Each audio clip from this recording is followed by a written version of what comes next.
실패는 성공의 어머니다. 많이 들어온 격언이지요. 실패를 두려워하면 아무 일도 하지 못합니다.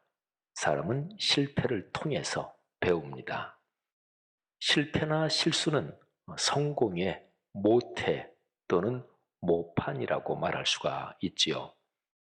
아이가 태어나서 누워만 있다가 또는 기다가 드디어 걷는 것을 보십시오. 수없이 엉덩방아를 짚고 넘어지면서 결국에는 걷습니다. 아이가 걸음마를 하기까지 평균적으로 대략 2,000번 정도를 넘어진다는 그런 통계도 있습니다. 자, 실수나 실패, 사람 삶에서 누구에게나 있고 또 그거를 통해서 더 나은 삶으로 이어진다는 것 정확하게 맞는 말씀이지요. 그러나 말이죠.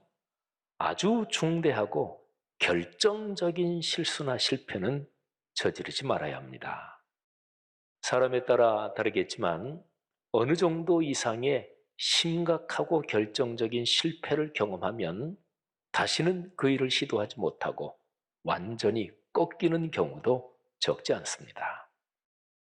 스테반 집사님은 이스라엘 민족이 저지른 결정적인 실수에 관하여 언급합니다.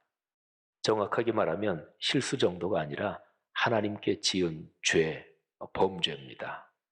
그리고 죄 중에서도 가장 결정적인 두세 가지 죄악 중 하나입니다. 사도행전 7장에서 스데반 집사님은 그 죄악을 아주 명확하게 그리고 강하게 지적하면서 책망합니다. 스데반 집사님이 그렇게 지적하고 책망하는 내용의 흐름이 4절에 잘 나타나 있는데요. 38, 39절, 두 절은 그냥 붙어 있죠. 그리고 건너뛰어서 44절, 또 건너뛰어서 53절인데 이 53절은 7장에 나오는 스데반 집사님의 설교 또는 재판받으면서 최후 변론을 하는 내용에서 제일 마지막 결론이 53절입니다.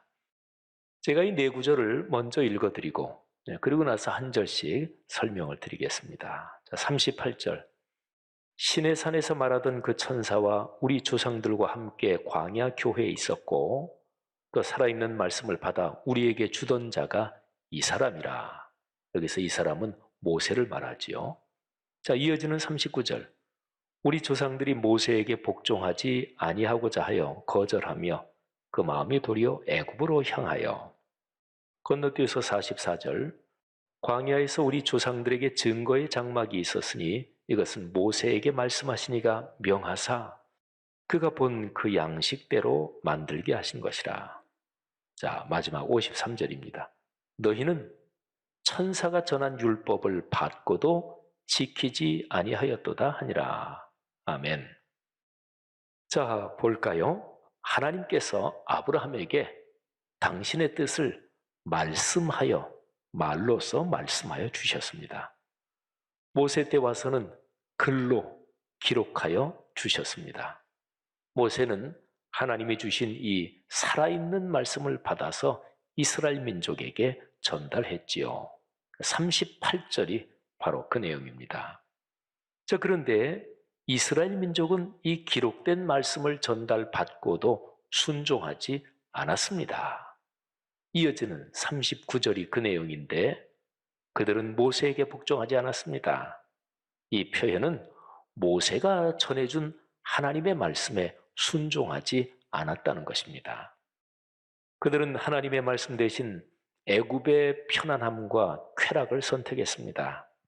그것은 진짜 안전이 아니고 거짓된 안전이었고 그리고 참된 희망이 아니고 위조품 희망이었습니다. 그런데 그들은 그거를 더 선택을 했습니다. 아주 결정적인 실수고 죄악입니다. 하나님은 모세에게 글로 기록하여 당신의 말씀을 주시고 나서 그리고 그 말씀을 눈으로 볼 수 있도록 성막을 만들게 하셨습니다. 그러니까 기록해서 주신 말씀, 이거는 들리는 말씀이지요. 옛날로 가면 글을 읽을 줄 아는 사람은 아주 극소수였습니다.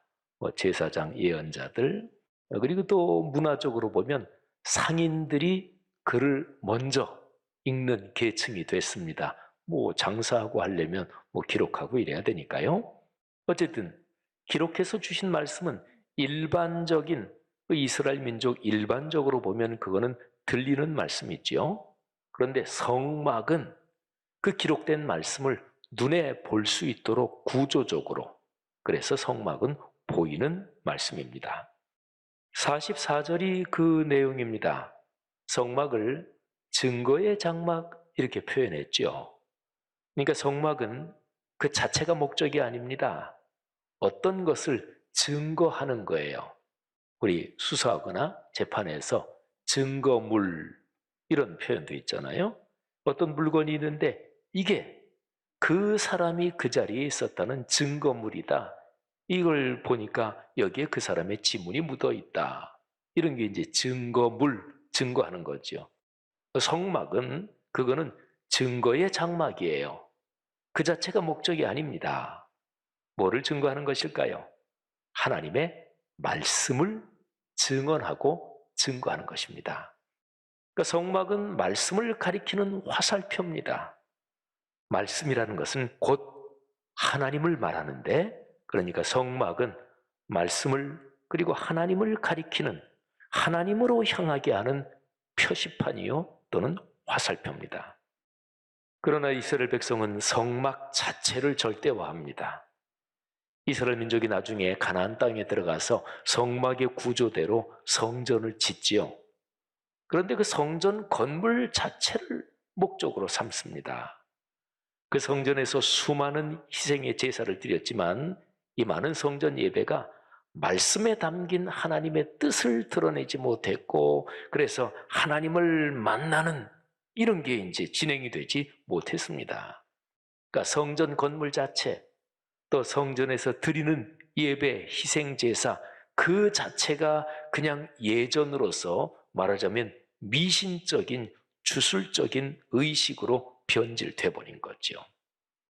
그래서 스데반 집사님은 자신의 최후 변론 또는 설교라고 할 수 있는 사도행전 7장에서 맨 마지막으로 이렇게 결론을 내립니다. 그게 이제 53절이에요. 이스라엘 민족은 천사가 전한 율법을 받고도 지키지 않았다. 율법, 곧 하나님의 말씀이죠. 하나님의 말씀은 받는 데 목적이 있지 않습니다. 받아서 갖고 있는데, 소유하고 있는데 목적이 있지 않습니다. 십계명의 두 돌판을 소유하고 있다. 여기에 집착하면 그 돌판은 부적이 됩니다.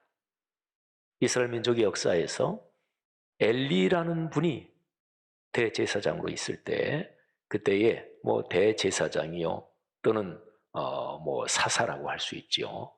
근데 그 두 아들이 있었어요. 홈리와 비느하스, 망난이었습니다. 그런데 한 번은 전쟁을 하는데 계속해서 지니까, 그러니까 홈리와 비느하스가 우리 법궤, 언약궤를 메고 나가자. 그런데 메고 나갔어요. 이겼나요? 아닙니다. 참담하게 패배했고 홈리와 비느하스는 죽었습니다. 왜 그럴까요?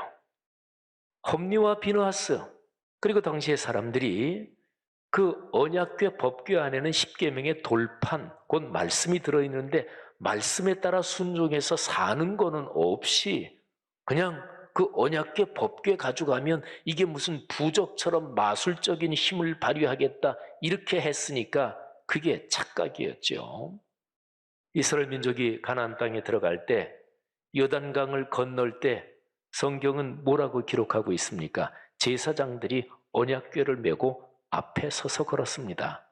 언약궤를 맨 제사장들의 발이 물에 닿자 요단강에서 흘러내리던 물이 멈췄고, 그래서 제사장들이 걸어서 요단강 제일 깊은데 언약궤를 메고 서 있었고 이스라엘 민족은 강 바닥을 밟고 건넜습니다.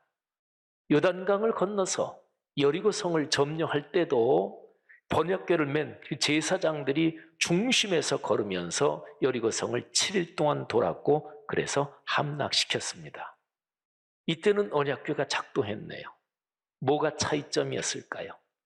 정확하게 말하면 언약궤가 작동한 것이 아니라 그 안에 담긴 하나님의 말씀을 이스라엘 백성들이 진실한 마음으로 순종해서 실천해서 살았고, 그래서 하나님께서 역사하시고 도우셨던 거지요.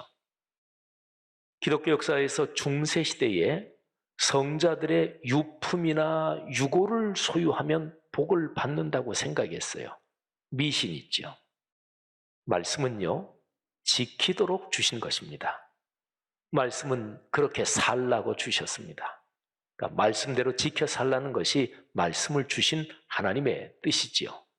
그러니까 말씀과 삶, 이 두 가지는 결코 떨어져서는 안 됩니다. 이스라엘 민족이 이 뜻을 모르고 하도 곁길로 가니까, 그리고 율법을 우리가 가지고 있다, 성전이 우리 안에 있다, 이것만 자랑하고 말씀대로 살지 않고 계속 곁길로 가니까 하나님께서 하도 답답해서, 그래서 직접 세상에 내려오시는 거예요. 사람 몸을 입고 오신 성자 하나님 예수 그리스도시지요. 그분이 세상에서 살고 일하시면서 보여주신 것이 무엇인가요? 사람 몸을 입으신 성자 하나님, 말씀이 육신이 되신 분 성자 하나님 예수 그리스도께서 뭐를 보여주셨지요? 왜 세상에 오셨을까요? 자, 두 군데 성경 말씀을 보려고 그래요. 예수님께서 세상에 오셔서 하신 모든 일 가운데서 아마도 결정적인 것이 겟세마네 동산에서 땀이 피가 되도록 기도하신 그 마지막 간절한 기도, 거기에 예수님께서 세상에 오신 목적, 그 핵심이 담겨 있습니다. 마가복음 14장 36절 말씀을 한번 들어보세요. 제가 새번역 성경으로 읽습니다. 예수께서 이렇게 말씀하셨다. 아빠, 아버지께서는 모든 일을 하실 수 있으시니 내게서 이 잔을 거두어 주십시오. 그러나 내 뜻대로 하지 마시고 아버지의 뜻대로 하여 주십시오.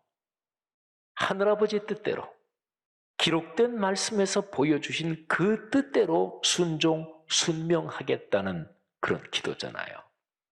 자신의 뜻이 아니라 하늘아버지의 뜻에 삶과 죽음을 다 맡기고 순종하겠다는 결단입니다. 자, 한 군데 더 볼까요? 하나님께서 사람 몸을 입고 이 세상에 내려오신 목적, 예수 그리스도께서 이 세상에서 사역하신 그 심장이 무엇인지 한 구절 더 보십시다. 예수님께서 십자가에서 숨을 거두시면서 하신 말씀입니다. 요한복음 19장 30절 말씀을 들어보십시오. 예수께서 신포도주를 받으신 후에 이르시되 다 이루었다 하시고 머리를 숙이니 영혼이 떠나가시니라. 아멘. 자, 여러분, 이 구절에서 예수님이 다 이루었다 이렇게 말씀하시죠. 그런데 자신의 뜻이 아니고 하늘아버지의 뜻이 다 이루어졌다, 이런 뜻입니다. 다 이루었다, 우리 한글로 이렇게 번역이 됐는데 주어는 없죠. 그러면 다 이루었다, 누가 다 이루었다는 말일까요? 우리 한글의 문장으로 보면 주어가 생략될 수도 있는데 이렇게 다 이루었다 번역해놨으니까 생략된 주어는 이거를 말씀하시는 분, 예수님이 내가 다 이루었다, 사실은 그렇게 읽히죠. 그렇다면 이 성경 번역은 조금 다르게 번역해야 더 적절합니다. 다 이루었다, 이 단어는 헬라어로 수동태입니다. 그러니까 하늘아버지의 은혜와 섭리로 하늘아버지의 뜻이 다 이루어져서 완성됐다, 이런 수동형의 뜻입니다. 자, 그리고 예수님께서 영혼이 떠나가시니라 이렇게 기록이 되어 있죠. 근데 이 표현은 우리 요한복음의 문맥을 따라 그렇게 읽고 하면 영혼을 내어주셨다. 그러니까 영혼이, 예수 그리스도의 영혼이 다른 사람이 십자가에 달아서 죽이니까 영혼이 이제 숨을 거두었다, 이게 아니고 예수님 자신이 자신의 영혼을 내어주셨다. 다른 성경들이, 외국어 성경들이 그렇게 번역하고 있는데요. 그러니까 예수 그리스도께서는 하늘아버지의 섭리가 진행되어 완성된 것을 이제 아시고 자기 영혼을, 자기의 전 존재를 하늘아버지의 섭리에 내어드리셨다, 헌신하셨다, 이런 뜻입니다. 사랑하는 그리스도인 여러분, 66권 성경이 하나님의 말씀인 것을 분명하게 믿으시기를 바랍니다. 그 말씀에 하나님의 뜻이 담겨 있음을 기억하십시오. 신앙생활하면서 복을 받는다 이런 얘기를 하잖아요. 그 핵심이 무엇일까요? 하나님의 말씀, 거기에 복이 담겨 있고 거기에서 복의 시원이 흐르기 시작하는 거죠. 하나님의 뜻은 진리이며 그리고 선하고 아름답습니다.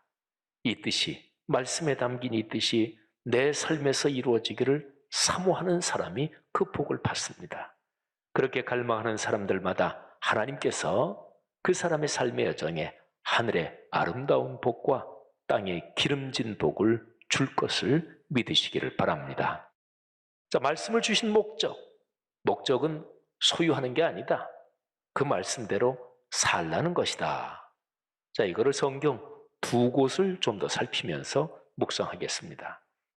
자, 첫 번째는 예수 그리스도께서 지상 사역을 마치시고 하늘로 올라가시기 직전에 마지막으로 주신 말씀이에요. 마태복음 28장 18절부터 20절입니다. 자, 마태복음 제일 마지막 끝부분인데요. 이 세 절을 세 덩어리로 한번 나눌 수가 있습니다. 첫 번째가 18절, 그리고 두 번째가 19절하고 20절을 반 나누어서 20절 전반부까지, 그리고 세 번째는 20절 후반부. 자, 이렇게 세 개로 나눌 수가 있어요. 근데 이 셋 중에서 가운데 있는 몸통, 이게 핵심이죠. 그런데 몸통 부분에서도 제일 중요한 내용이 뭐냐면 말씀을 가르쳐 지키게 하라. 그러니까 말씀이 삶이 되게 하라. 바로 이것입니다. 말씀이 삶으로. 자, 몸통 부분 볼까요? 19절 그리고 20절 전반부입니다. 그러므로 너희는 가서 모든 민족을 제자로 삼아 아버지와 아들과 성령의 이름으로 세례를 베풀고 내가 너희에게 분부한 모든 것을 가르쳐 지키게 하라. 아멘. 자, 그러면 이 몸통 부분의 앞과 뒤에 있는 내용, 그러니까 18절하고 20절 후반부, 이 두 내용은 가운데 있는 몸통을 감싸고 있습니다. 그러니까 말씀이 삶이 되게 한다. 이게 몸통 부분의 심장이라 그랬죠. 근데 이 일을 하기 위해서 하나님께서 주시는 보장, 이게 앞과 뒤의 내용입니다. 앞의 내용, 하늘과 땅의 모든 권세를 하늘아버지께로부터 예수 그리스도께서 받으셨다. 뒤의 내용, 존재하는 현재의 세상이 끝날 때까지 내가 너희와 함께 있겠다. 근데 뭐를 위해서? 말씀이 삶이 되는 거룩한 운동에 헌신하는 그 사람과 내가 함께 있겠다. 보장이고 약속이지요. 어떤 소중한 게 있으면 우리가 두 손으로 이렇게 감싸잖아요. 그런데 소중한 것을 두 손으로 감싸고 있는 듯이 두 손에 해당하는 부분이 앞에 18절, 뒤에는 20절 후반부입니다. 자, 들어보실까요? 18절. 예수께서 나와 말씀하여 이르시되 하늘과 땅의 모든 권세를 내게 주셨으니, 엄청난 권세를 받으신 그분. 그리고 20절 후반부 볼지어다 내가 세상 끝날까지 너희와 항상 함께 있으리라. 아멘. 여러분, 이 세 절의 구조가 아주 명확하죠. 자, 그런데요, 말씀이 삶의 일상과 인격에서 살아 움직이려면 아주 중요한 조건이 있습니다. 또는 다른 식으로 말하면 굉장히 중대한 난관, 어려움을 뚫고서야 말씀이 삶에서 작동해요. 사람을 생각해 보세요.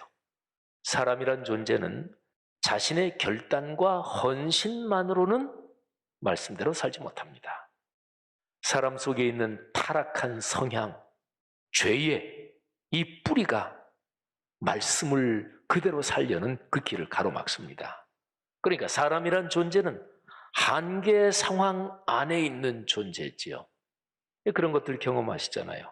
신앙생활 열심히 하고 하면서 스스로가 생각하기를 내가 요즘 신앙생활 잘하고 있는 것 같아. 또 내 신앙이 참 요즘 많이 성장하고 있는 것 같아.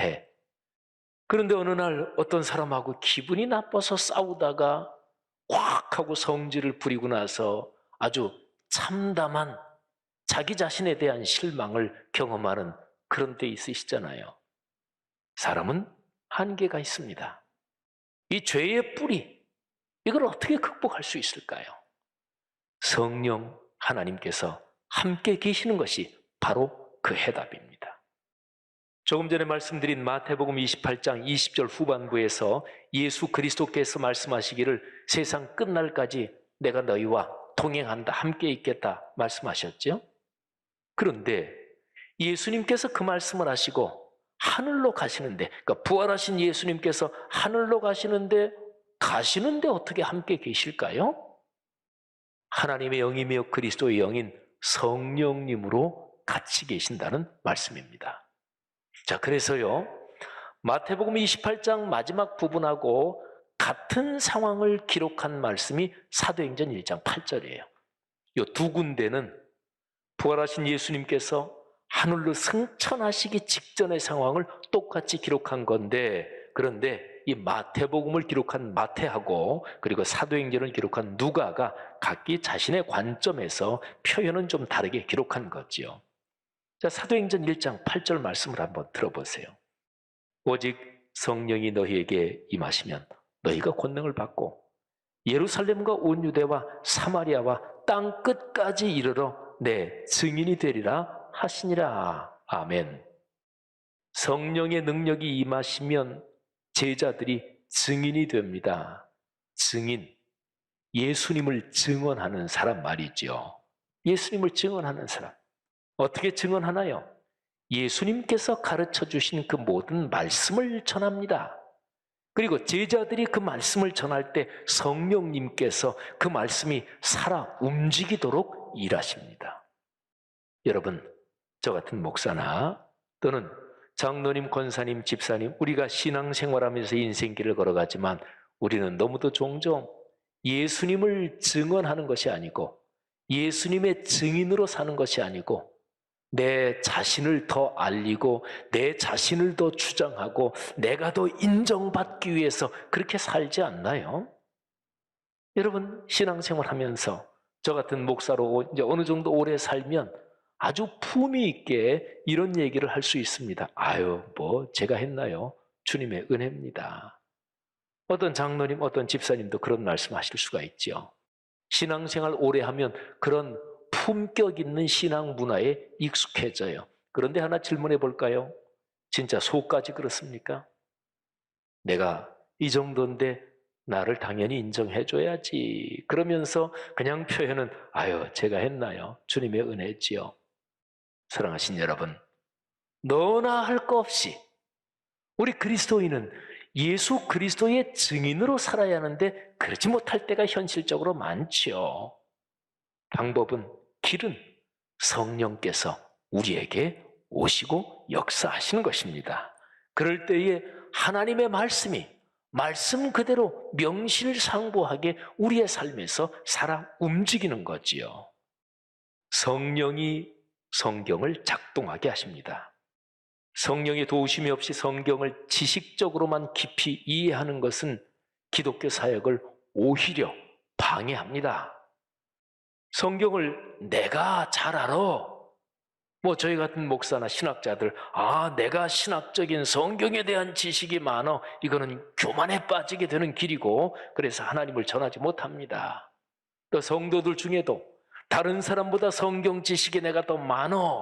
이렇게 하는 그런 자의식이 강하면 삶으로 실천해야 한다, 헌신해야 한다, 이거를 교묘하게 피하게 만드는 그런 핑계가 됩니다. 내 지식을 자랑하는 거지요. 그거는 나를 자랑하는 거고 나를 증언하는 거지 예수 그리스도의 증인으로 사는 게 아니잖아요.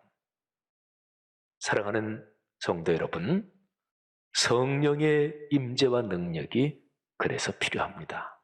성령의 임재와 능력을 구하는 여러분이 되시기를 바랍니다. 성령님께서 주시는 힘으로 하나님의 말씀이 우리의 삶으로 이어지기를 갈망하시기를 바랍니다. 이렇게 간구하며 사모하는 모든 사람에게 성령 충만의 복이 임합니다. 성령의 충만으로 하늘과 땅의 복을 누리며 살게 되는 거지요. 성도 여러분들이요, 이 늦가을 이제 겨울로 접어드는 이 아름다운 계절에 말씀이 삶이 되는 복, 그리고 성령의 임재와 성령의 충만을 간구하여 성령께서 여러분의 삶을 그렇게 축복하시기를 주의 이름으로 축원합니다.